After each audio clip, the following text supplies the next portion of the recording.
Good evening, everyone. We'll call this December 1st, 2022 Newmarket School Board meeting to order. And as always, start with the Pledge of Allegiance. I pledge allegiance to the flag of the United States of America and to the republic for which it stands, one nation, under God, indivisible, with liberty and justice for all. We'll practice that for next week. All right. Thank you much.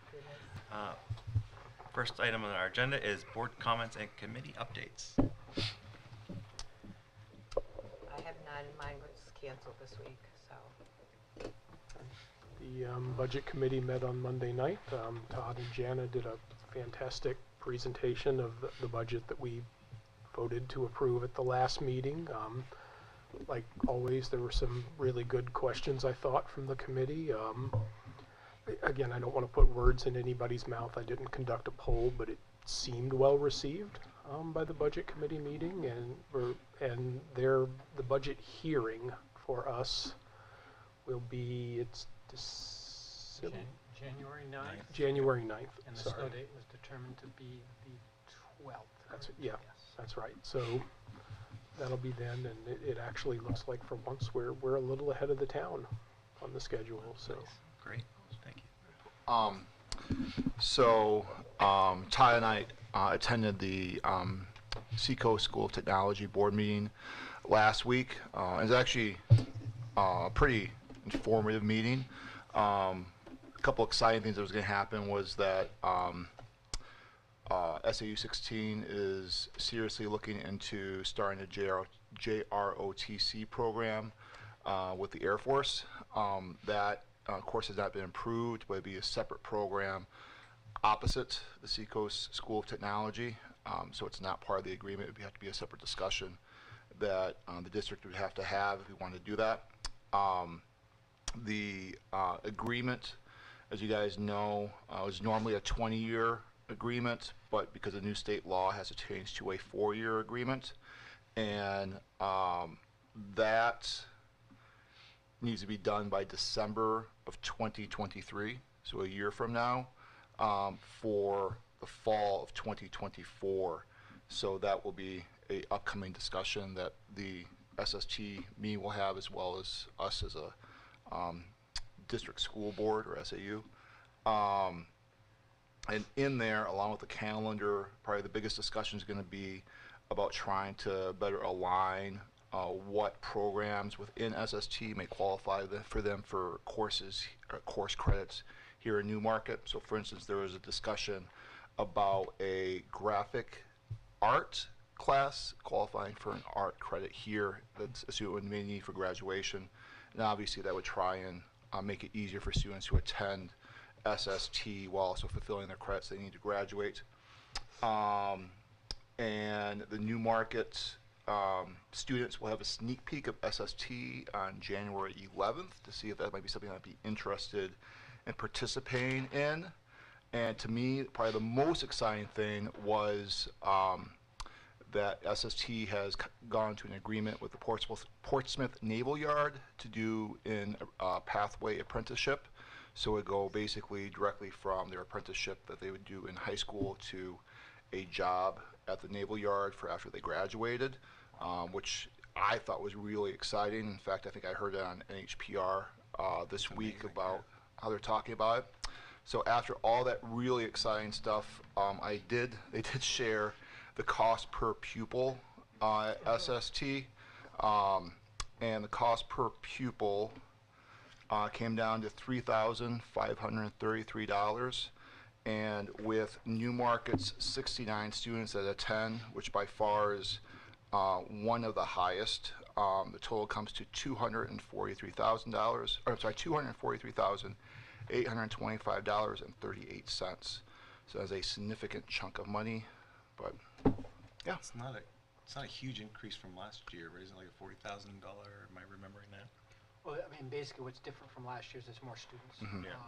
So I think it was like 199 or 200 and one of those numbers. 202 is what 202. Okay. Yeah. 202, and so it's definitely there's more kids. Yeah. So Which is that's great. It's a wonderful program. So. Price per pupil Your- doesn't sound incredibly high. Oh, Your mic's on. Thank you. price per pupil though doesn't sound incredibly high for what they're getting. Oh, out of that yeah. program. No, absolutely. It's a big check. The increase, Yeah, the increase is absolutely. really- Yeah, exactly. yeah. Just like for the cost of the program, what they're getting out of that program and that per pupil Mhm. like cost is actually Yeah, how long are they? great. They're over there half a day or most of it? Well, there's basically, there's a morning program and an afternoon program. So you're either there in the morning or the afternoon. one That's or a the other. big amount of time, yeah. Big chunk of time. And the one thing that I did learn is that when you look within that number, that if there's any students that live within our district, but they're homeschooled, our district is still responsible for paying their way to SST. So, Great, thank you for the update. Any other updates? I'd just like to make a comment if I could. It's a very stressful time of year for some folks in our SAU, particularly in the business office. I don't know how Jana and her team do it every year, the amount of time she's here all the time working on these things and dealing with, I don't know how you're guesstimating these numbers, what you do. I just wanted to take a minute to thank you. I know the budget season's not over, but thank you and your staff for all the hard work.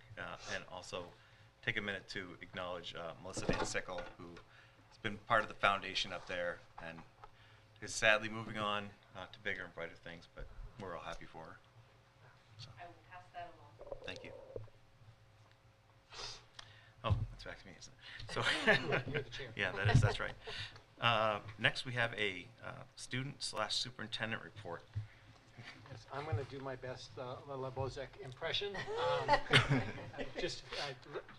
Lila was here earlier. She just has no voice, so she left her report very, very responsibly, and so I volunteered to read it.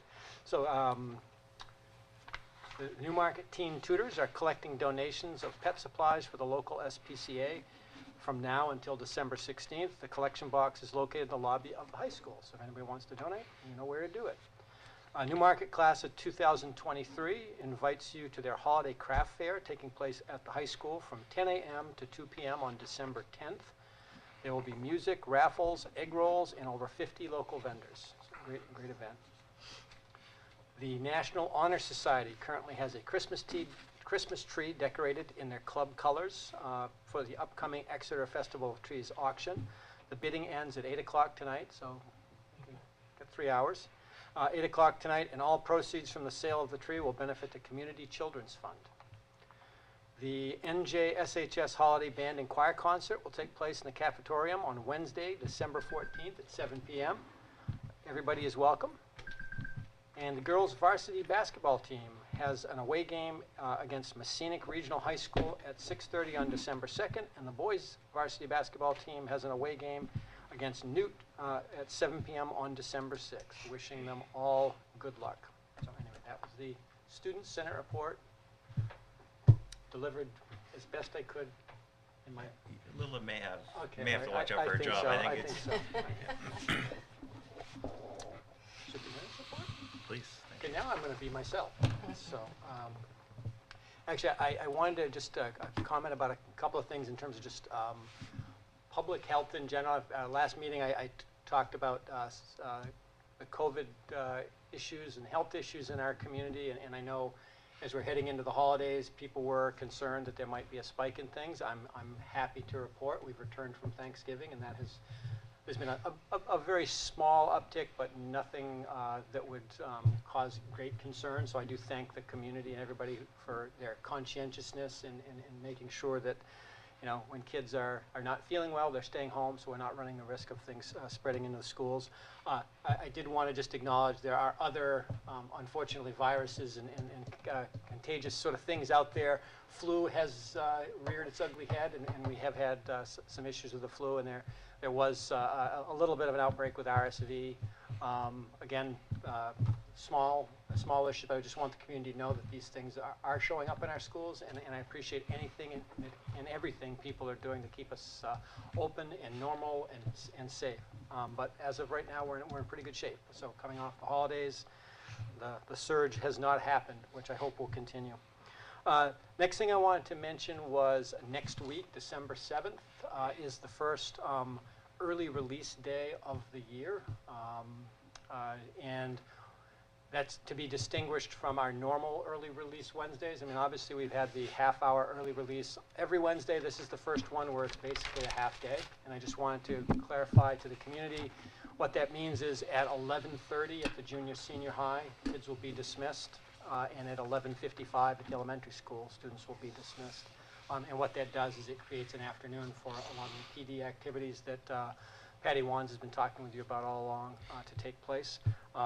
But I will be putting out a communication on that tomorrow morning, and actually Mr. Pine and Mr. Corman will also be including it in their weekly communications to the community as well. I did want to just briefly talk about the Budget Committee from earlier this week. I have to say, one of the things I'm very impressed by the town of Newmarket is just how conscientious people are with, you know, providing oversight and an extra set of eyes on things.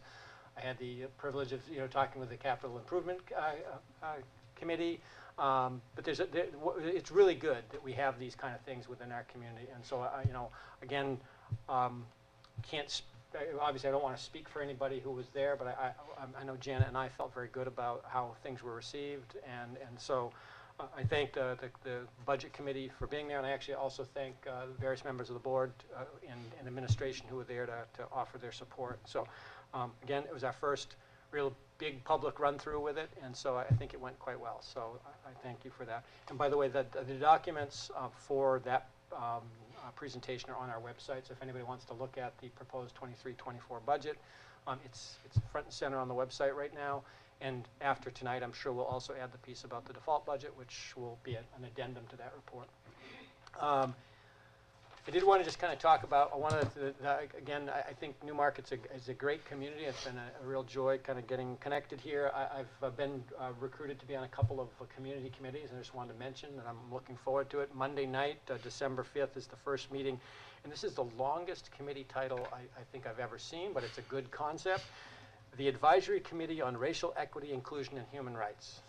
But the town of Newmarket has very proactively created a committee to begin to take a look at some of the issues of equity and so forth in the community.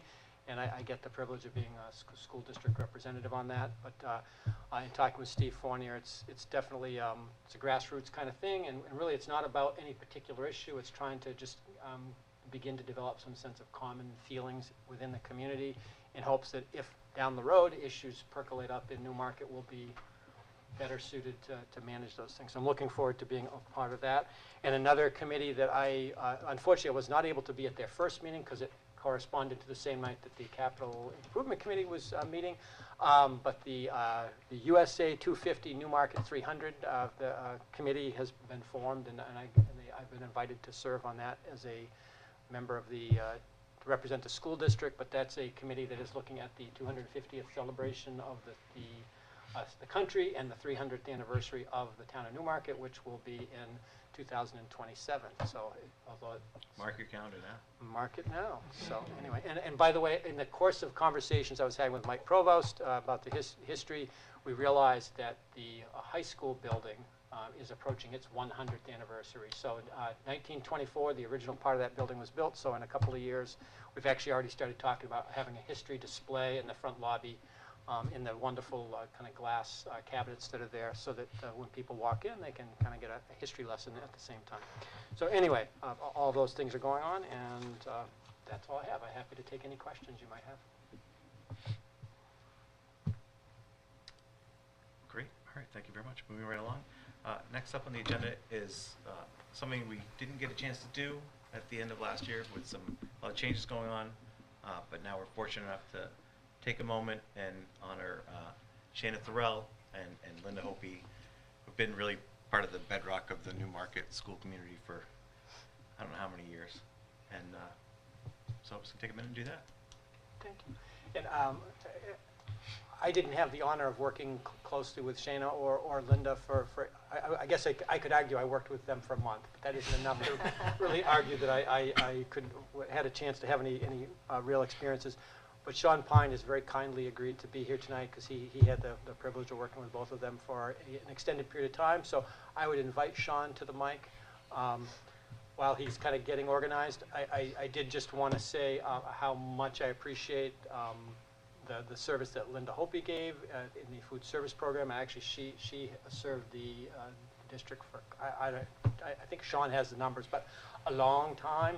She's not old. I didn't mean it that way. She provided service. She and I are in the same category. And I know Shana also had a tremendous career here and had made such a positive difference to the Newmarket schools. And so I do appreciate that. And I thank you for being here. And I thank you for your service to the district. So, Sean, take it from there. Good evening.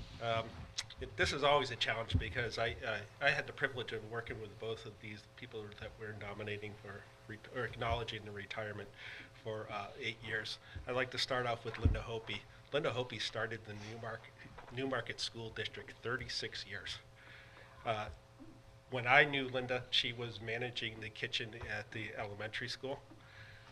Linda was the type of person who was always made sure every child was fed, no matter the circumstances, be it breakfast, be it lunch, or perhaps a snack. It was always available there. She had a wonderful sense of humor and warmly greeted both students and staff into the kitchen.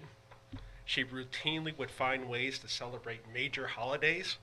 Even the World Series, when the Red Sox finally won, we had great displays of Thanksgiving displays and Christmas displays and the Red Sox, and just really fun, festive atmosphere for the children when they're coming into the cafeteria. She would routinely find to celebrate our major holidays, and one of those ones is she had an outstanding Thanksgiving meal that she would always prepare for the kids from all those fixings. That's just one that is really noted. But she would also do that for the other major holiday that they're celebrated during the school year. A little tongue-tied here. Linda also really helped us a lot with the spaghetti supper at the Newmarket Elementary School. Her and her staff would come in and work that and help provide the true behind-the-scenes, putting together the food, getting the food distributed, and she did that always willingly and with a good smile on her face. And finally, during COVID, Linda went above and beyond to feed the people of Newmarket. She was there every day at that school providing lunches, breakfast, and then food for families that were in need at that time. She ran delivery services to houses with our SRO. We did a giant pickup behind the back of the school as well. So kudos to her for that. She left a great impression with our school and our district. She is going to be missed, and we look forward to seeing her in town, and she's always welcome back at Newmarket Elementary School. So, Linda, thank you. Hopefully you're watching tonight. And if I could add just one more thing, I think her service to the community has continued on since she retired. She's actually working for Rockingham Meals on Wheels now, and doing under the same theme of feeding the community. So clearly a person who's very committed to Newmarket and Rockingham County. Great. All right, Ms. Thurl, come on up.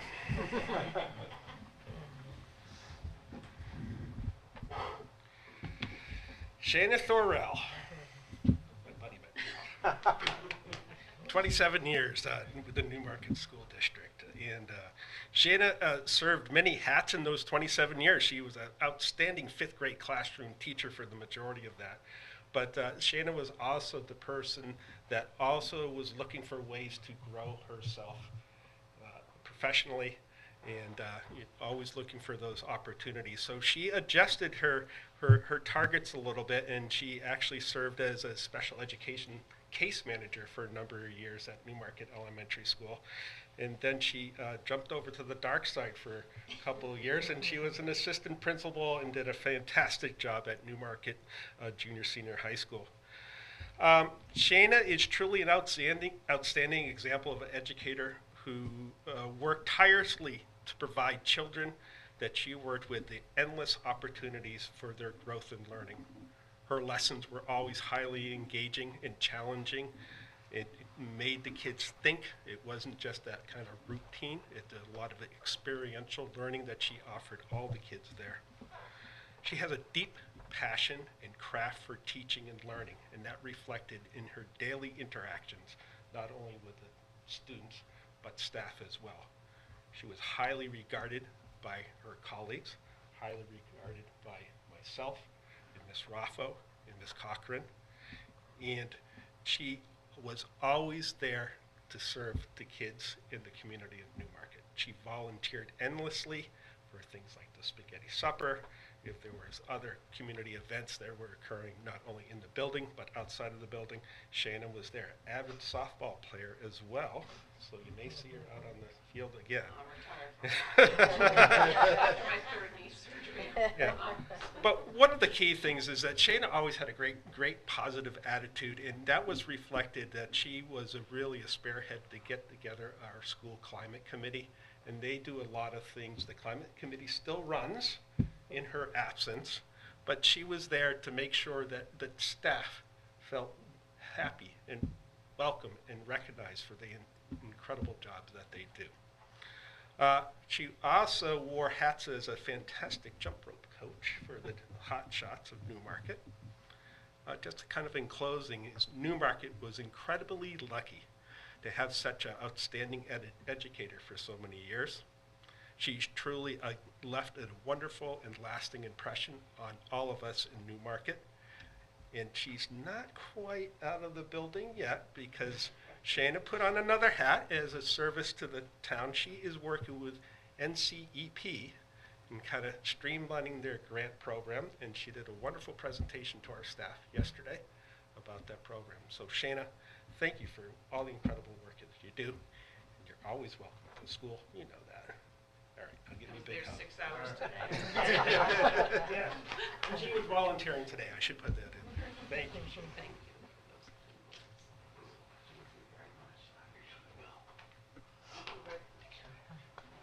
Thank you.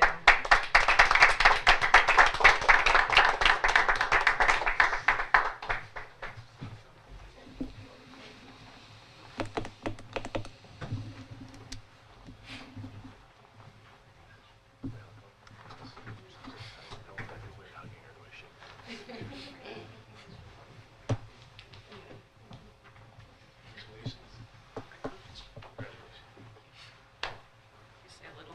Absolutely. Something. Absolutely, please do. I'd like to thank you very much. When I got the invitation to come, I was, found it to be a little bittersweet because this feels very final. I never thought that I would leave Newmarket. Started when I was 23, plus 27. You can do the math. I moved into administration with the pandemic, and that timing was difficult, with some personal difficulties over the last couple of years, some death in my family and so on. Just knew that I needed to take care of myself before I could go on to, fill other people's cups. I had to fill my own. So that's why I have stepped away for now. And volunteering with NCEP, volunteering at the elementary school. I'm there now every Thursday. It's supposed to be until 12:30. I was there until 2 today. It's just filling my soul. I am starting to feel a lot better, filling my own cup. I suspect, you'll see me around town and creeping in the schools for some time to come. But thank you so very much. This district has been my home since, I was a child at 23, and I just really thank you for those kind words and all that you've given to me over the years. So, thank you. Thank you. As Sean said, I know the door's always open, and Thank I you. think we're all so happy for you that you're able to fill your own cup for a while and Thank you. kind of replenish. So, Yeah, Thank much you. needed, but this has been my home from the day I left UNH, and I'm not going far. So, thank you. Bye. Thank you. Yeah. No, I have to take care of myself. Like volunteer so I can do my thing and then walk out. And I should mention, Linda did email me when she said she couldn't be here, and she wanted to make sure to thank all the past administrators and colleagues that she has had the pleasure of working with over her career, and she really appreciated all of the support she received all those years. So. Great. Thank you very much. Thank you. All right, moving on to the less exciting business of the board, I guess. Well, I don't know. Let's see. Have you gotten any public correspondence? It could be exciting. I haven't received any. As of right now, I do not have any public correspondence. Great. anyone else receive any correspondence, any thoughts from the community at all? No? The book fair was, everyone was so happy to be back, to have that back, but also just the excitement of the kids picking up books and all that was neat. Cool. Thank you.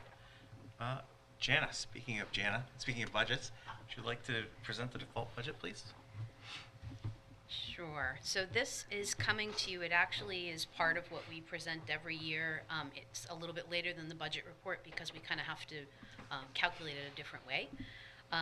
For those of you who aren't familiar with the default budget, it's something that is statutorily regulated. The calculation is done based on a state statute. For anyone that's adopted, any towns that have adopted the SB2 ballot format are required to present a default budget, because when people go to the polls, they have to be able to choose. If they don't pass the budget, there has to be an alternative because you have to fund your schools. So like I said, it's highly regulated. When we calculate this, we go through, and there are certain things that are always included in the default budget that we're allowed to include. For example, salary increases and benefits that have been incurred prior. So our NTA agreement that was approved last year, voters approved that, so we can take those increases associated with that and add that to the default. What we refer to as staffing breakage, meaning that if you have a teacher that's on a certain step and then they're replaced with a teacher on a different step, whether it's higher or lower, you come in at where the new teacher is salary-wise. Increases or decreases in New Hampshire retirement percentages. In this particular year, New Hampshire retirement rates went down from what we had last year, so we took the lower rates into the default. FICA calculations are required by law, of course, so that's based on salaries. Any increases or decreases as required by law under IDEA, so we carry forward those expenditures.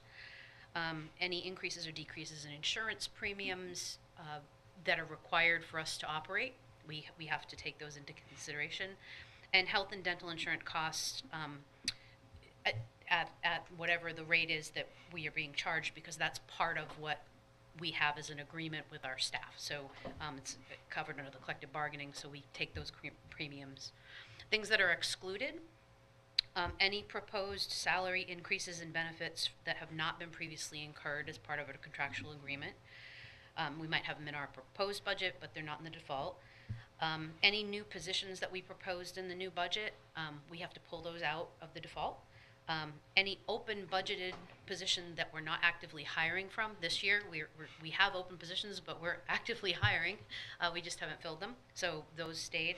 And any costs associated with the purchases of equipment that are outside our usual annual budgeted amount that are not likely to occur. For example, if you have, in this particular tranche, when we were looking at it, we had purchased a cart for our iPads, and that's not something that we would typically purchase again next year, so we removed those costs.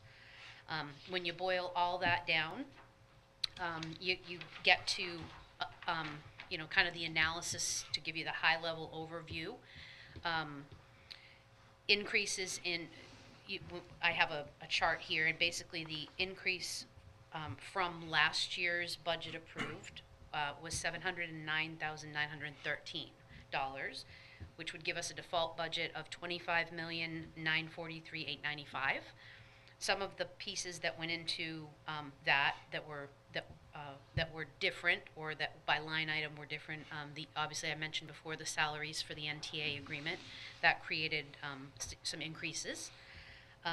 We had a couple of shifts in position.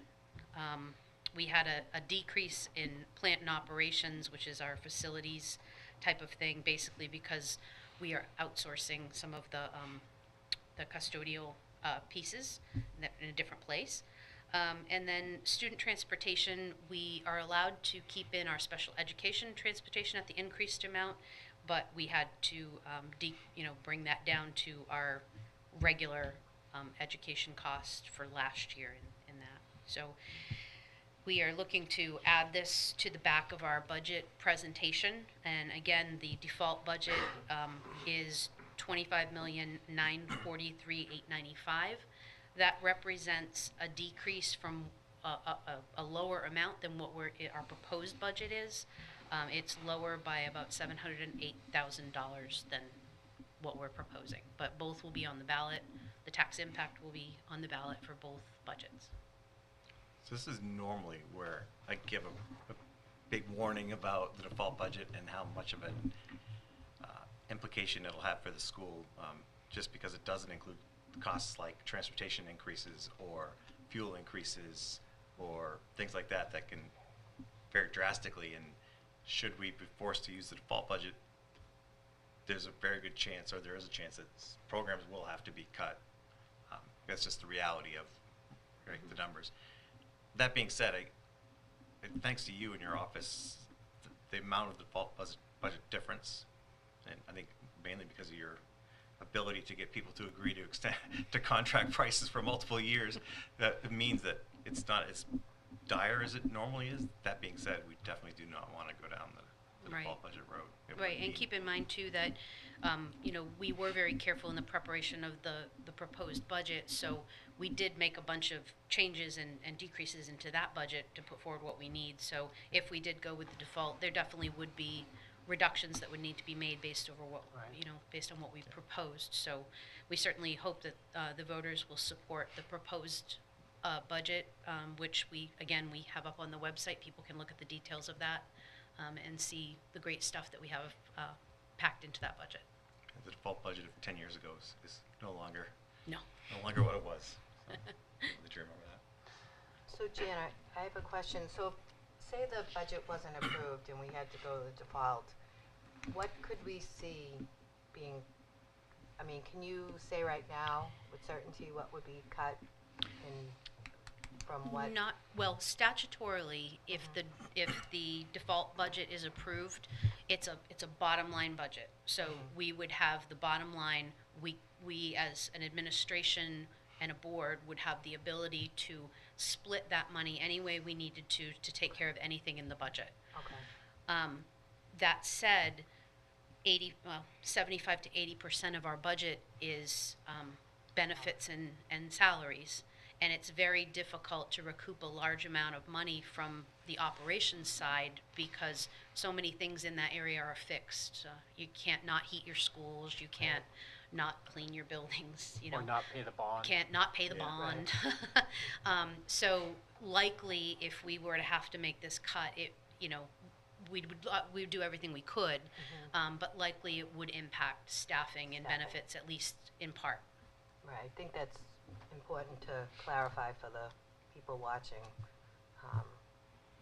If they do, not approve this budget, it could affect our staff and. Another thing, just in a theory I've heard people throw out there sometimes that doesn't hold water, and quickly want to explain why. I've heard people say sometimes, well, the default budget is only X 100,000 lower. It's been wider and tighter in past years, but I've heard people say, well, they always return $500,000 in fund balance every year anyway, so if we just approve the default budget, then that'll be zero and the tax rate will be lower, which is faulty in the sense that, again, a lot of folks don't understand. Voters don't approve a tax rate, they approve a budget. They approve a maximum amount that we are lawfully allowed to spend as a school district. The tax rate is just a piece of math that falls out of that at the end. But, there would be no avoiding the cuts in programming by returning less fund balance at the end of it. The number you approve is what we're allowed to spend, and if you don't, if the voters don't approve the budget as proposed, the only way you can close that gap is to spend less. The only way you can spend less is to reduce the activities of the school district. So, again, just a caution to anyone who thinks that fund balance is a cookie jar that we can arbitrarily tap into in any given year and sort of a one-time buy down of the tax rate. It doesn't really work that way. Yeah, I think Janet put it well at our last meeting where she said you can't spend a budget down to zero. Yeah. Because if you try to do that, and then all of a sudden at the end of the year, you find out you're $500,000 short, you can't go back to the voters. You can't put it on a credit card. You can't borrow it from your mother. You can't, like, you're shutting down. I mean, I don't know what you do, but so you have to have that buffer in. And I think it's a great point to point out. Does anyone have any other questions on the default? Don't support the default budget. We can go back to the taxpayers. If we ever got to a situation, it's called an emergency meeting, and We- you can go and have. well, we do have the it's emergency- an absolutely yeah. vehicle to make sure Yeah. if, like, we ran it, there was a catastrophe. Yeah. Regardless of what budget's approved. You're right. And we needed more money, there is a mechanism. I just don't want people thinking like. No, but yeah. if it's 2 weeks before the end of school or something, yeah, Yeah. timing would be a little tight. Yeah. So, yeah. No, you're right, though. Thank you for pointing that out. All right. Anything else? No, I think with All right. that, we'll move on to the draft warrant. Thank you very much. Thanks. So you should have the draft warrant in your packet. Obviously, Article 1 is the election of all the various officials. Article 2 is the operating budget we just discussed. Article 3 is the proposed paraeducators contract. Broken, it's a 3-year deal, so obviously it breaks out the costs, year 1, year 2, year 3. Article 4 is authorization to Phil's point. We could be authorized to have one special meeting if item 3 is projected to address cost items only. Article 5 is dealing with raising and appropriating the figure $162,110 to be added to the capital reserve fund as previously established. The use of the amount from the June 30 fund balance available to transfer. This amount represents, anyway, it's putting money in that trust fund. Article 6 really is one that's more of a consolidation of trust funds. Basically, there are two funds which are highlighted. They have very small amounts. Basically, taking those funds, kind of basically closing out those and putting that money in the general fund. So that would generate almost $250. So that would Right there. so yeah,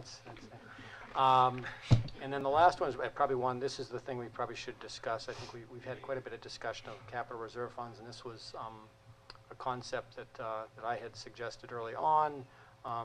Creating an additional trust fund, and believe me, my feelings will not be hurt by any discussion of this item, but to create an additional expendable trust fund to deal with insurance and benefits.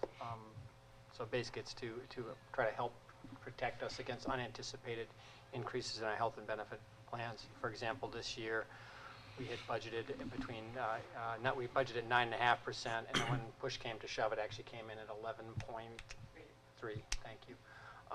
So it was higher.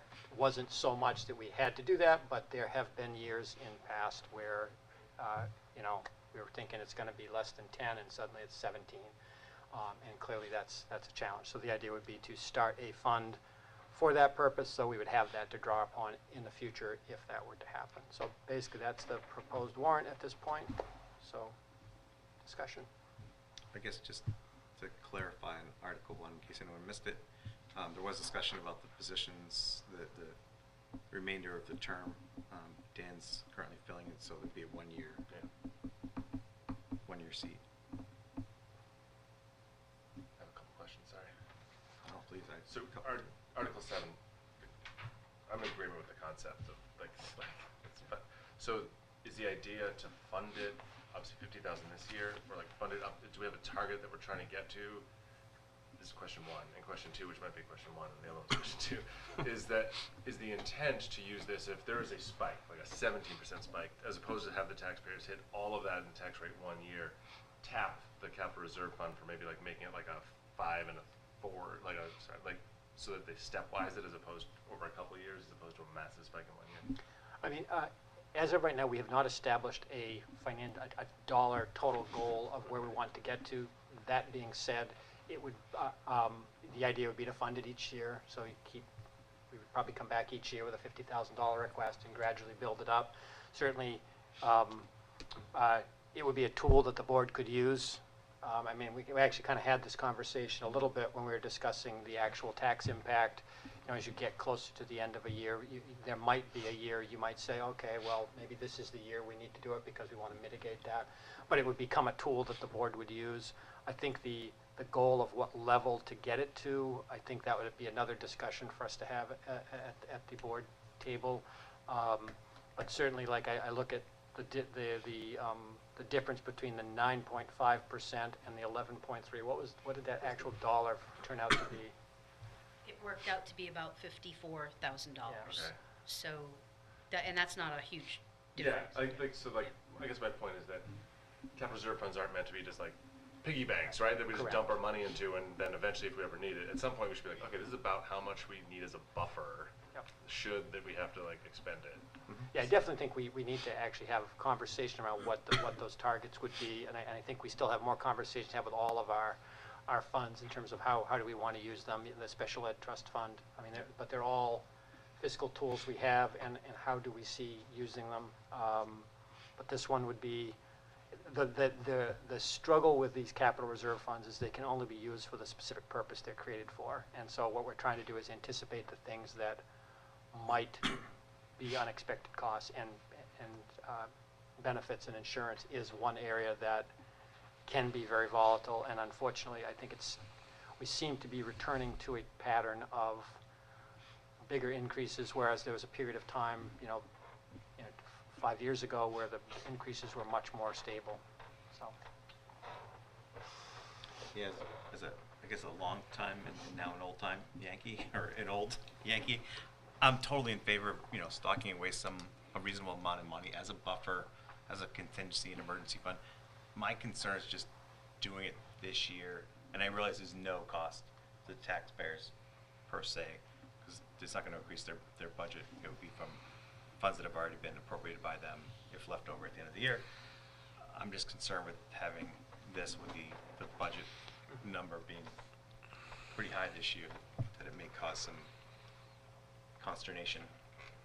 Yeah, I mean, I don't know if it would affect behavior, but I actually have an easier time wrapping my head around Article 7 than Article 5.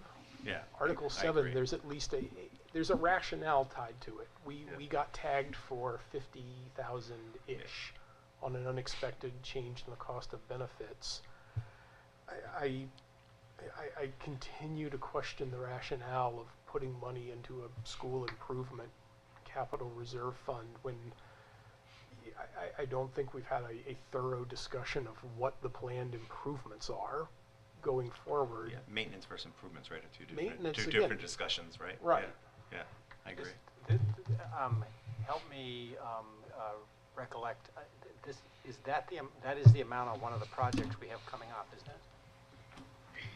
Actually, we're going to deplete the capital reserves this year by more than that amount because we're working off those windows. So it would kind of partially replace, and the number that you see there, that's kind of a strange number. We thought that at the end of this year, if we do the courtyard, at the junior senior high with our remaining bond funds, at the end of that, there's accrued interest in the bond fund that's already been there. It doesn't impact taxation. It's basically earnings that we had over the years on those funds.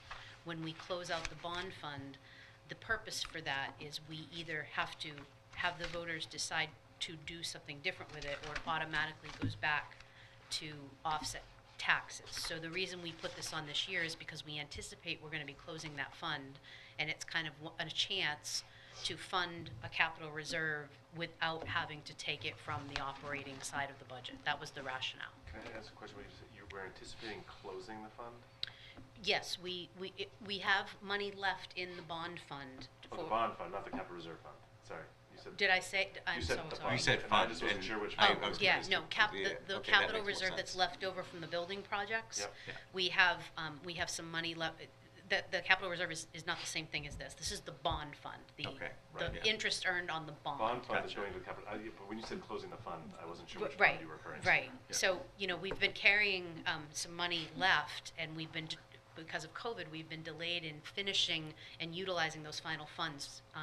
We're hoping to use them for the courtyard. That's one of our projects that we're earmarking them for. And if that happens and we exhaust the available funds, we can't spend, the administration and the board, we can't spend any interest in that fund. That has to stay unless the voters vote for us to do something with it. It would go back. So they would have to vote to put it in the general, or to return it to the tax base?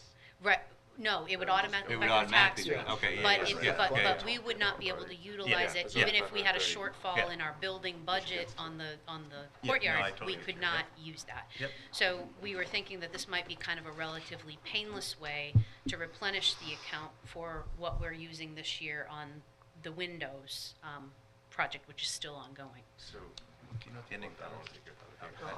Okay. How much is the windows? I don't have that right in front of me. The initial amount we had set aside, if you remember, it was about $470,000. We've already done the electrical upgrade project, so that came out of that amount. That's been paid. We paid, I think, 25% of the window project. That's been paid, but we have 75% of the windows left, and that was going to pretty much get us to about $380,000. Those two projects together. I thought you said it was like 250,000 Yeah. left in the windows to Yeah. do, right? Yeah. I'm gonna ask you one. No, please. Yeah. So I think that as of the budget presentation we got, there's like 530,000 in the school improvement capital reserve fund. And I think So I this was gets to the wondering, what's the conversation balance gonna that- be at? No, Yeah. that's correct. When I'm saying the 400 something, that's Yeah. the amount that was voted at the special meeting for the purposes of the window. Yeah. And so windows and the electrical thing, we are not gonna spend beyond that because that's what the voters voted us to put into the capital reserve. So there was still there was money in that account before we made that transfer. So I guess the question is, There'll what still is be a the balance. plan to use the $530,000, and what is the balance we want to maintain inside of a school improvement capital reserve fund? So I would- part of that fund is going to the windows, and this would, Right. this would refill that fund by this partial amount of the windows, 162,000. So Oh. 250 would come out-ish, And and then 160 160 would Oh, would go okay. in. Forgive You'd me. end up with a balance of And 250-ish. so there's $530,000 in that fund right now. That's what we were told. I don't have the full budget in front of me, but Oh no, do you want me to write? I'm not trying to be facetious here, but so there's 500. We could just talk around it. So 500 in the 530. Okay, 530, and would you say we'll do like 300,000 for the windows? I believe there's about $250,000 that we have to draw that down beyond the balance you see in front of you on that fund. For the So- windows. So Right. there, we And would have keep in- 250-ish, and- 280. 280-ish. Yeah. And I'm mixing up the balances, but we also have another capital reserve, and again, I don't have it in front of me, that has roughly that same amount of money in it. That, $250,000 of that is playground. That's coming out of that this year too. So 250 is coming out of one of the funds that's near 500, and again, forgive me, I don't have it in Oh, front of no. me. That's fine. And then about 250 is coming out of the other fund. Yeah. So the two funds that now show at 500 each are gonna drop by half, each one of them. So, but I think this is a conversation we're having at the capital improvement committee. Yeah. I know that we're working on this, but that we shouldn't have capital reserve funds that don't have plans on how those funds are gonna be spent, right? But- Like, I totally agree, but the funds exist, so then the question becomes, are we comfortable with having them both be at 250? do we have, what is the plan to spend that 250? Well, that's What fine. is I our mean, plan to, like, if we have a until we- plan, if I- we're like, we need to replace the boiler, or we need to, then it's like, yeah, we should fund the school maintenance plan. and I'm fine with putting it that unless we have a specific plan. I would agree with you. Like, let's just leave it at that. Have we earmarked money for the cafeterium yet? I can't remember. For the cafeterium, To do what? to whatever the plan is to do it, you know, the Are you talking about outside the, space? oh, yeah. The courtyard. Oh, the courtyard. I mean, yeah. Yeah. We Yes. were planning to use the rest of the bond fund Oh, okay. for the courtyard. And it may go, at the time, we had enough to do what we planned to do. But we don't know if we have enough to do what we plan to do now, because that was several years ago that we had an amount. Okay. and that- So if we get, we haven't even begun, Right. to put that forward, but Yeah. if we put it out for an RFP and we have about 200 and again, I wish I'd brought it with me, but I think we have about $240,000 in the bond fund that we can spend for that purpose. If the courtyard comes in higher than that, we're gonna have to make a choice of using either capital reserve or holding off on the project, because that's what we had earmarked that money for. And a few years ago, that was fine, but we all know it's not a few years ago. Is that the only, I'm sorry. Do we have to approve all the articles tonight?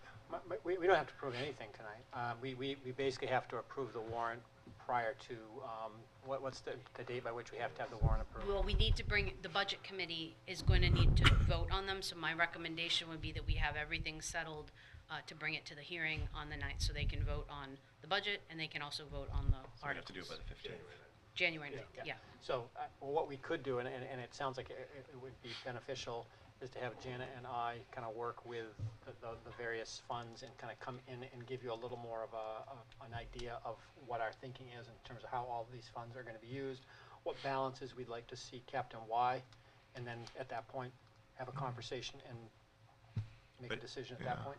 I think it makes sense. I guess for me, right now, we don't have any, this fund is used for, one of these two funds is used for, is an emergency if something happens. And one capital fund is for emergencies and one is more for ongoing projects. that Okay, we- so the school improvement obviously is for the improvement. Right. So the other is technically there for an emergency. Correct. Well, but it's repair and maintenance too, right? So I think its There- purpose is both Right. saving There's for two different ongoing funds. repairs. Right.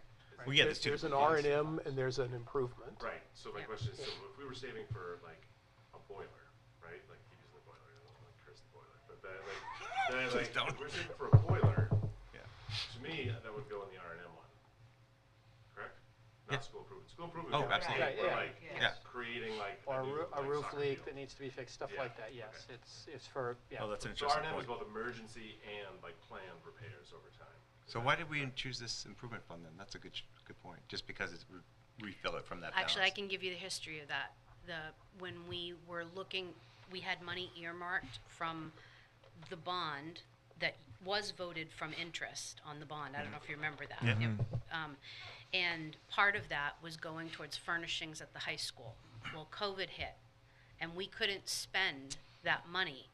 But we didn't have a capital reserve out of which we could have purchased furniture. Yep, So we yep, had to create a fund that included equipping and furnishing the school, because if we put it into the other capital reserve, we could never pull it back out as furniture again. But the choice to refill this fund was made over the maintenance fund. Why? To the lack of a better term. Well, to that put the the- 162. we didn't we didn't choose to refill this second fund that we created. It was the adequacy aid money that people voted to put into No, that I'm talking fund. about now. So this year, Oh. on this warrant, why did we decide to put on the warrant 162 to go to We just, improvement? we put it on there as an idea because it's a concept, because it's a non-impactful way on the tax side No, to I take. totally get that, but why this fund as opposed to a repair and maintenance fund? Because it's the broadest, really. Oh, It's the I see, broadest. I It see. allows you the most flexibility. Gotcha, okay. The one, for the same reason that we couldn't purchase the Yeah. furniture out of the other, that the other one's the older of the two funds. Yeah, And- yeah, I and remember I now. think also, we do intend to deplete it with some couple of projects, but Yeah. Okay. It would really help me a lot if I could visually just kind of see Yep. where we're at and where this, we can definitely do that. Thank you. It sounds like that would be beneficial to everybody. thank you. Yeah, definitely. Can I ask you, the way you guys are able to explain this stuff to me is awesome, and it makes me so much more knowledgeable. But unfortunately, the voters just gonna see this come voting day.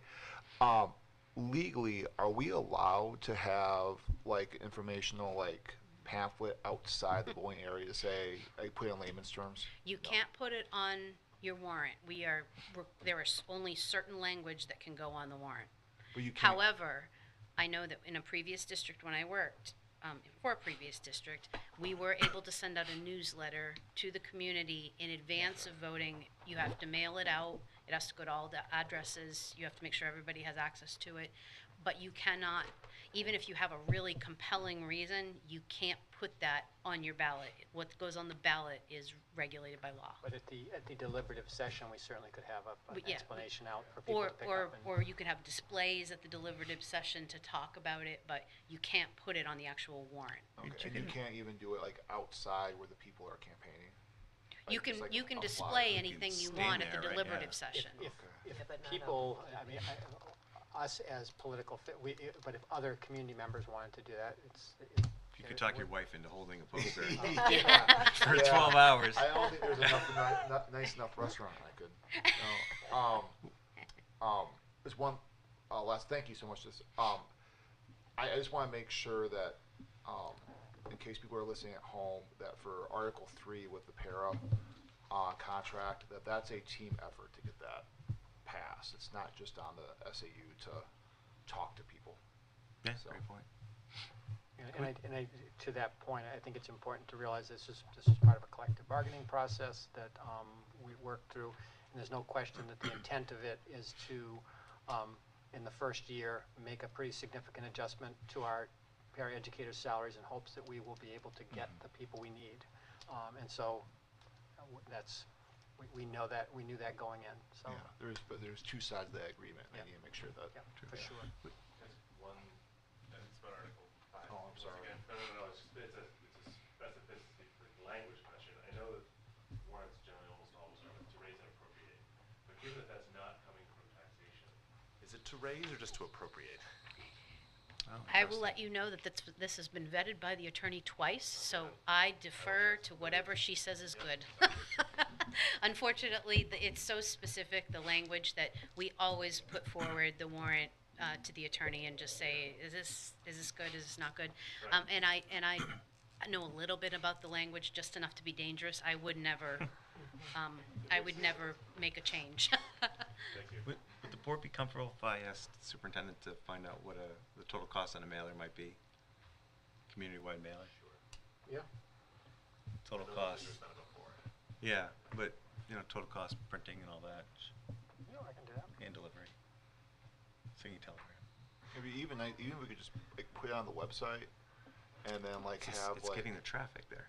It's getting people to see it. yeah, but just even like a QR code that someone could have like a Oh, like if you newsletter. had the newsletter and have it, that's a great idea. Yeah, or just So like you'd even do like a postcard or something, make it Yeah, yeah. easier. Right, That's Yeah. smart. that is Yeah. smart. Yep, that's a great point. We can do something. Let me see I'll be ready to talk to you about that next Patty meeting. would be very happy to hear that, less printing, less paper. Yeah, Yeah. but less printing, yeah, that'd be a great, I still think you had the right idea with the singing telegram. I think that would Yeah, go over I well. like that. I think There Todd will be could a do it. section of the If town we had a that just uses Facebook QR code and page. just like, why am I getting this? Oh, yeah, so you'd have to have some discussion on there, you're totally right. There's a segment of the town, though, you could write it on a $100 bill, and they'd ask, why am I, what is this? Why am I getting this? Any town, that's any town. Yeah, good point. All right, great. Moving right along, if everyone's comfortable with the discussion, I think we've thank you, Jana, for move on to the fiscal year 24 calendar, which I think has been finalized. It actually, Has I been, thought it had. has been unfinalized. Yeah, so here's the deal. When I put it out with its last form, both unions reached out and said, we have some thoughts we want to share with you about it. So I would ask that we delay approval until the 15th. I don't necessarily anticipate anything different, but I would not want to close off that discussion. I did want to point out two things, though, that are different in this version than were in the one that I last showed you. I think actually Phil was the one that pointed it out. In the last version in December, where we have those half days, there had been one on December 1st as well as a regular Wednesday. And so in reviewing it with various leadership, we determined that there was no need for us to have that day at that time. So we just decided to pull that one out. So that is no longer a half day. It's a full normal school day. So there isn't two things in that week. And the other thing, we realized that we needed to somehow account for the potential for snow days at the end, and we wanted to make sure that shows. So you'll see there are now 5 blue days there, just to let people know that in the event that we had a bunch of snow days, it's possible school could go until the 20th. However, the 13th would be the last day, assuming that the weather gods smile upon us and we have no weather issues. I would, if I were you, just tweak that label, because people are gonna look at this and say snow days in June. Oh, Yeah. yeah, I know they're the same color, blue. Snow This- makeup days. You Makeup at the day, bottom in your Yeah. key, maybe I just know. say Makeup. snow makeup I day. picked up on that, too. Yep, good idea. And if I can be really nitpicky, on June 26th, can we remove the asterisks for early Oh, yeah, dismissal? definitely. I mean, we can dismiss early that day, but hopefully none of us will be at the school. I'll be at a conference that day. So I don't know what the unions want to talk about, but I've heard like people in the town feedback on the Wednesdays, Mhm. and I just don't know if it'd be possible to hear like what the union's opinion is on the Wednesdays. I don't know, like you probably already know, like, and Oh, if there's a interesting. method of getting parent feedback on the Wednesday early dismissal. Like, what I've heard is generally like my kid has nothing to do for half an hour, and he's like floating around downtown waiting for practice to start, and like. So there's like some like What age groups, if I, ish? High school? Middle school. Middle school-ish? junior high. So. Yeah, I could certainly I mean, I have some general sense, because I have had quite a few conversations with people. I think one of the things, the initial feeling was, it didn't feel like it was working very well, but I think the longer we've been doing it, the more efficient we are organizationally in taking advantage of it. That being said, the other side of the equation is, what does this mean to families, and is the benefit we're getting on our side from professional development worth the disruption that it's causing families? Because there's no question, every Wednesday you have a half hour early, and that there is something there. I would point out, it's written in the teacher contract this way, so it's not as simple as, you know, we would have to reopen negotiations and sort that out. And the way the language of this contract is written, it's because we wrote in all of Wednesday stuff, any language about teacher staff meetings and outside of school time has been removed. So the contract is absent any language other than we can use Wednesdays for this purpose. Oh. So we do need to have some conversation about what that would mean. So taking it out without replacing it with something would Be be a problem. challenging, because we need to be able to have time to meet and discuss. So it's doable, but it's not a quick thing. So I just thought, so this is for 3 years then, right? Because it was put in the contract Yep. last year. One This more is- year. This is year 2, right? This is year 2. Yeah. This is the This is first Year year. one. Oh, year 1, I'm sorry, you're right. Yeah. Oh, We're my talking goodness. about this calendar year. Yeah, This you're talking about calendar year year. 2, yeah, Right. thank you. Oh, okay, all right. But I would say, you know, just from a, generally speaking, I mean, it has been quite nice to consistently have basically 90 minutes every week to be able to do productive things with staff. And like I said, it's taken people some time to get used to the idea of how it's structured, but it's every week to have that time. So like we have, one week is the traditional staff meeting, another week is data analysis, another week is UBD curriculum 3 discuss- months out of, yeah. Yeah, so it's there's real rotation that's been set up and real stuff is happening. But again, is the trade-off of, is it, you know, balanced off to the cost of the community? I wouldn't want to presume that, and certainly we can certainly, I can definitely talk to the union and get a more specific sense of it, and then we could certainly survey the community. And, yeah, and this is not say about the, I do feel like too, there's an opportunity for these Wednesdays for like the clubs or some other program to be created. I know there's not a lot of wiggle room with teachers and supervision, but you know, there is an opportunity, I feel like, but yes. I just want to say thank you so much for working on this calendar based on the meeting during SST. It seemed like it was a lot of work. It would have been fun to be a fly on the wall with the superintendents discussing this. It was So, fun. It was fun to hear other superintendents' take on how their boards would react to the various calendars. Item 5 in the discussion is policy first reads of GBCD and GBCD-R, background investigations and criminal records. And Check. actually, this is less a first read than I wanted to bring this to your attention, because I want to make a change to internal practice. And my understanding was this policy was reviewed by you last April, and based on the review and approval, an internal protocol was put in place for how we handle I'm talking about how we handle volunteers and so forth. Just, let me just give you a little bit of the history, and really what I'm looking for is some guidance from the board moving forward. The practice after April, keep in mind we had largely not had volunteers in our schools at all prior to April, and so there really was a backlog of a large number of parents wanting to volunteer, and we had not been allowing them in. So at the time in April, we had, oh gosh, there was probably 200 or 300 various people looking to volunteer, and that led to a very significant backlog of it. And then again in the fall, keep in mind that the process we're using for criminal record screening is the same really for volunteers as it is for our employees. And so this isn't a discussion about our employees. I mean, the law and everything was very clear on what we need to do for employees. But there is a gray area that we can decide for who we consider to be volunteers that need to have this criminal records screening process. Our policy uses the term designated volunteers, and basically that's defined as who we determine to be the volunteers that we want to go through the screening.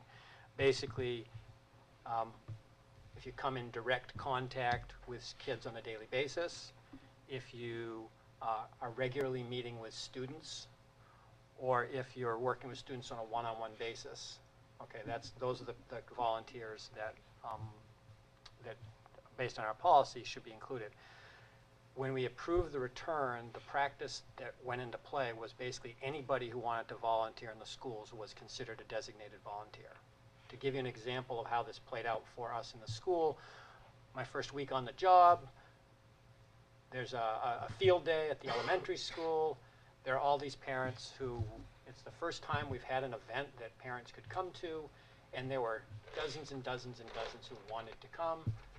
Unfortunately, because we had such a backlog, we had dozens of parents who had to say, sorry, based on our practice, you can't attend the event. And as I began to think about it, I was like, okay, that's the practice we had put in place. I don't think our intention is to prevent parents from accessing school events that their kids are attending at. And I think that we broadly define volunteers as basically anyone who was at a school event, coming into the school, participating like in the classroom. It was a science project or whatever, whether it was a one-day thing or a 5-day thing. It didn't. So there was a huge category of people that were screened.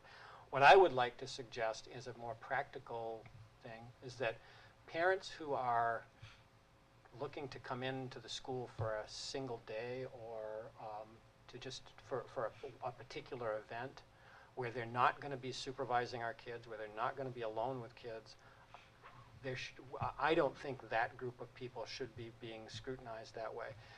Number one, it's cumbersome, but number two, it's an invasion of people's privacy because I don't go broadcasting it to the world. When someone does a criminal record screening, I see it, and I'm the only one in the district that gets to see it, and I get to see things that are none of my business, quite frankly.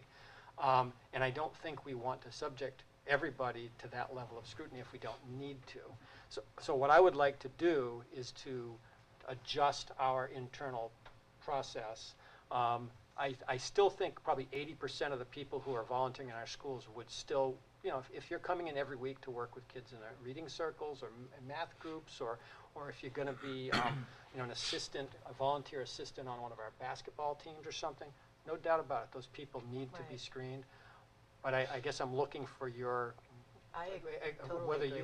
you are in agreement with that, because it is a whole class of people that are, like if an event is happening in the classroom 2 weeks from now and a parent says, yeah, I'd love to go into the class to do it, if we require them to screen before they do it, we are not going to be able to get them processed in time. It wasn't like that when my kids were young, because I mean, if they were having like a Thanksgiving event, we would all go, the parents, but I volunteered weekly.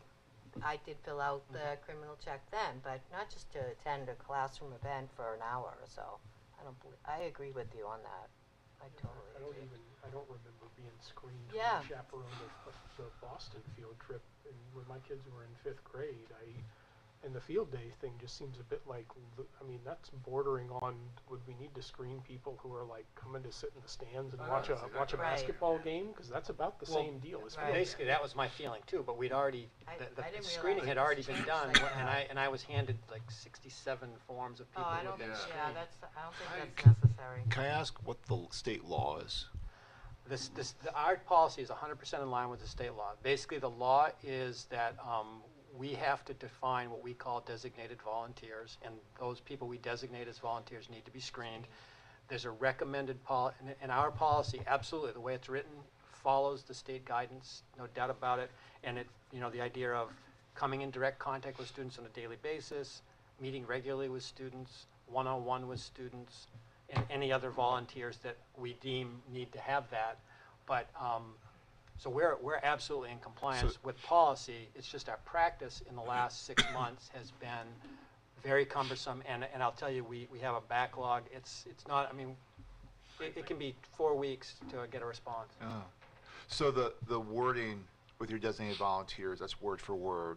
That's from exactly Buckeye. off of the recommended guidance from the state. Okay, and am I correct that anytime anyone goes in the building, now during the school day, they have to scan their driver's license on the computer thing? We do have a, yeah, Okay. it is a, but that's a, it's a very limited, it's nothing as invasive as this. This is But- basically. That's just to keep a record, Right, basically, it keeps right? a record and it Yeah. does a, yeah. That's not You can't connected create a name to the No. No. The Exeter schools do have one that is connected to But like ours the isn't. sex offender registry, and when that's not ours, no. okay. I'm a little bit shocked that I voted for something in April that said we should do this. I feel I like know, I'm anything, I have surprised to go at back to this. the vote, that require every single parent that walks in there to have a criminal record check. I'm- That Well, seems, Kind of appalled at it, really.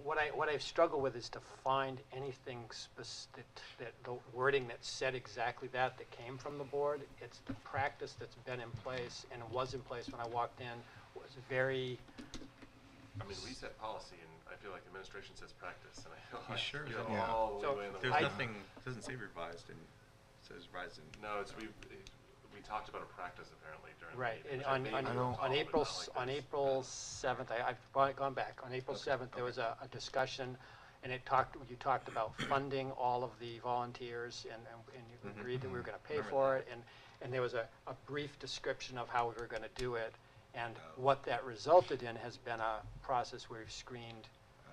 pretty much anybody, and Oh. Patty Banfield and I have been talking a lot about, this is just getting crazy, we need to be able to distinguish those. So if I'm reading the group right, you're okay with me Yeah. changing practice? Again, it's not a policy thing, but I just didn't want to do it if I was going to be stepping on toes or changing something. I think you said it's an invasion of privacy, for one thing. If they want to attend the turkey dinner that they're having in the kindergarten class, then they should be able to do that, you know? It's just an hour. It's not a weekly thing, so I totally Yeah. agree with Um, it. I think I'd recommend you guys choose your discretion. I think I can see a field trip, maybe an all-day field trip somewhere, sure, but yeah, certainly not. Can We I- never What did this a has field been- trip, so. Can I just say, think- this is my Debbie Downer paranoid person coming with, but I definitely agree, and I will support what everyone else saying, the board is saying.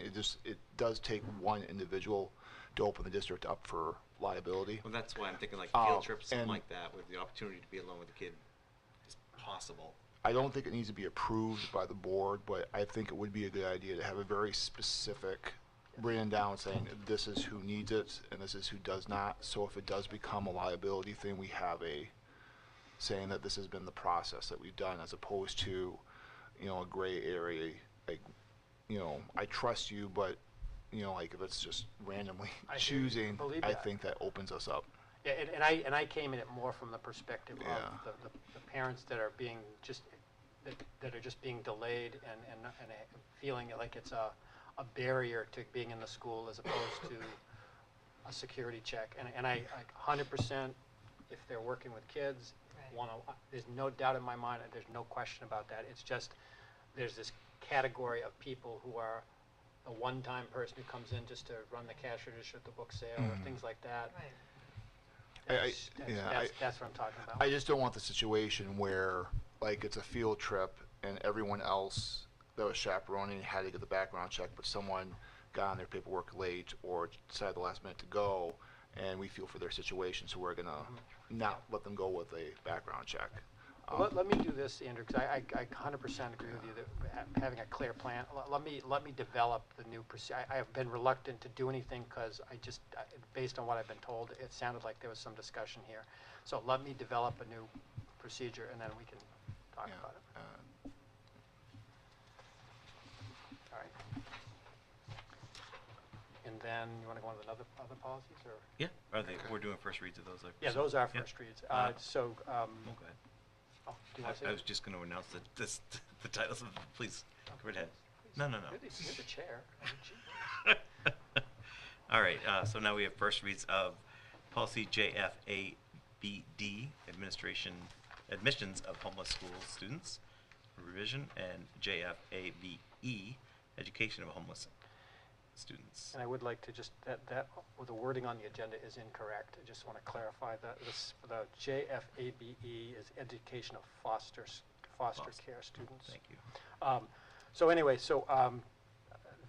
we have always had a policy JFABD, which is to deal with homeless students. If you look at it, it's in your packet. Our current version still refers to No Child Left Behind as the legal justification for it, and it includes foster care students in foster care within the policy. The New Hampshire School Board Association recommends the two things be separated. So we actually are, for first read, are recommending that we replace our current policy JFABD with the New Hampshire School Board Association version, which is only about homeless students. And then we also add a new policy, which is JFABE, which is education of children in foster care, because they are two separate categories. No Child Left Behind included them both in the same thing. Now they're separated. And these were both vetted by Erica McNeil, who is our homeless liaison and and handles all of our students in foster care. Can I just go back for a minute on the other policies? I just have a quick question. On the GBCD-R, what is it's called Technical Assistance Advisory? Yeah, What is the difference between these two well, GBCD is the policy, and GBCDR is the procedure. Okay. And it's basically, whenever there's a new law or whatever that goes into play, the Department of Ed issues a technical advisory to Okay. guide you on how to implement, and that's, Okay, thank you. Sorry, I had to go back. Forgot to ask. All right. The policy on educating homeless students, I'm assuming this definition that makes reference to the federal McKinney-Vento, is all accurate. Yep. but I'm assuming this is, the 7 numbered items are pretty much verbatim from that? Yep.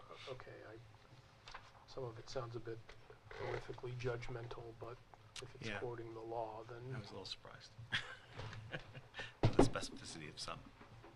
Anyways. All right, any other discussions on the policy? Now at 6:20, we will open the floor to public comment. And seeing no public, we will close the floor at 6:20.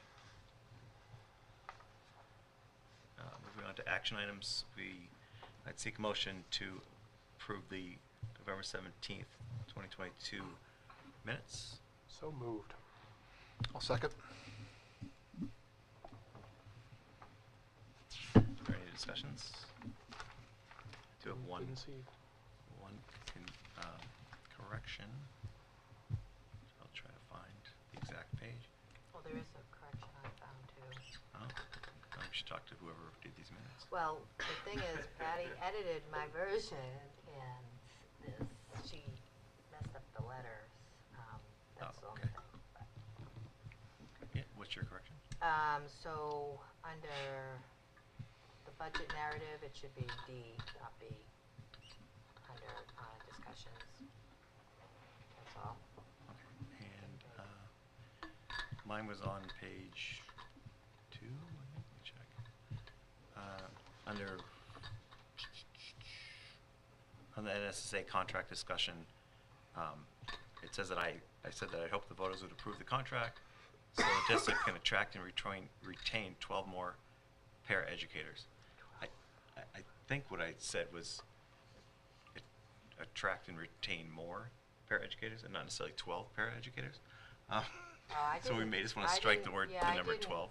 I didn't write that. I didn't say that. There was some discussion about there still being down 12 Yeah. paraeducators, is my So recollection. you wanted to say I would just strike the number 12 Okay, if we can. gotcha. Any other discussion? All right. The motion is second on the floor. All those in favor say aye. Aye. Aye. Motion passed unanimously. Next, we have the manifest. Any kind gentleman would like to move that? Make a motion to approve the manifest of the week of December 1st, 2022 for the amount of $1,343,277.88. Motion on the floor. Do we have a second? Second. Second, Mr. Nazaro. Thank you. Any discussion? All those in favor, say aye. Aye. Motion passes unanimously. We are doing the default budget, right? Yeah, absolutely. I'd seek a motion to approve the default budget as presented. So moved. Second. Smith, second by Tilton. Any discussion? All those in favor, say aye. Aye. Motion passed unanimously. We are going to pass on the direct warrant. You're going to pass on the calendar. We are going to discuss the generous donation from the American Heart Association for $1,500 for the Newmarket Elementary School jump rope demo team. So I'd seek a motion to accept that generous donation. So moved. I'll second. Motion and a second. Any discussion? All right. All those in favor, please say aye. Aye. Motion passes unanimously. Next, we have a personnel matter. Who needs that? This came in very late, so it isn't in your packet, but Melissa Van Sickle, our accounts payable accountant, has taken another job in another district. It's definitely a wonderful opportunity for her to move up in a higher position. But she has submitted her resignation effective December 30th, 2022. Are we also doing coaches discussions? I want to do it all at the same time. Okay. Okay. And then, you should have in front of you a list of all of the winter and spring coaches that have been hired so far. I did want to make one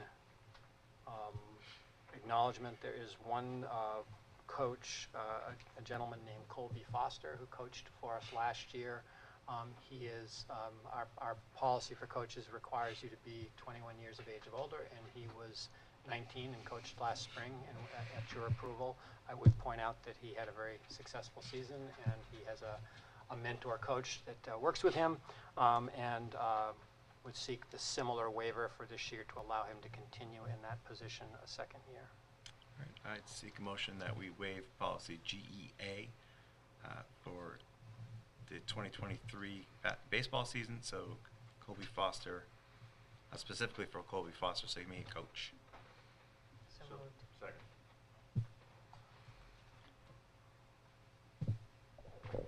Sorry. All right. Any more discussion on that? All those in favor of waiving the Aye. policy, say aye. Aye. Aye. Motion passes. I'd seek a motion to approve the coach nominations and accept the resignation of Ms. Van Sickle. So moved. Second. discussion? I just had a question on the coaching nominations. Mm-hmm. When are these advertised for these positions? Usually, just curious. I don't think there's a specific time frame. But they when were when advertised, they come though. available. Well, not all of them, because some of them are returning coaches that are, Most of them, it looks like. most of them, I think, are returning coaches. So- Certainly when a position comes available and a person is not returning, then yes, we do advertise. Okay, so then they take back the previous coach if so person desires. So they're never advertised if the returning coach is coming. Like say if someone Assuming- else wanted to apply for that Oh, I see. position. Well, assuming a good evaluation by the athletic director and assuming that they were performing to the standards we had, yeah, with the assumption would be they would return. But when a position comes available, either because we choose to non-renew or somebody leaves, we advertise. Okay. All right, we have a motion and a second on the floor. Any further discussion? All those in favor, please say aye. Aye. Hi. All right, motion passes. With that, we seek a motion to go into, actually, before we do that, just a reminder, our next board meeting's on December 15th here at 5 p.m.